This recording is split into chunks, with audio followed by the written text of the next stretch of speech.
Happiness is courage.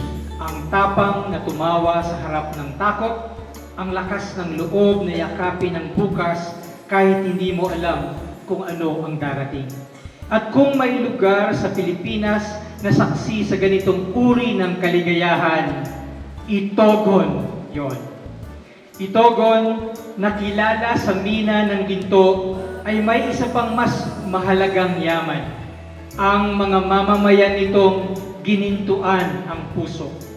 Sa bawat taga-Itogon na nagbabanat ng buto, na lumalaban sa hamon ng kalikasan, na bumabangon sa trahedya, naroon ang sinag ng pag-asa.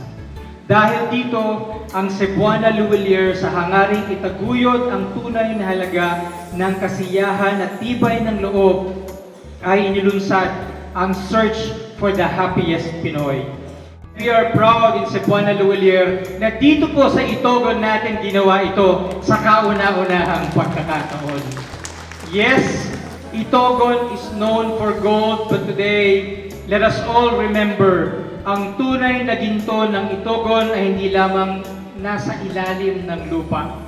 Ito ay nasa bawat pusong lumalaban, nagmamahal at nagpapatawa kahit may luha. Marami pong salamat at mabuhay ang Itogon, mabuhay po kayong lahat.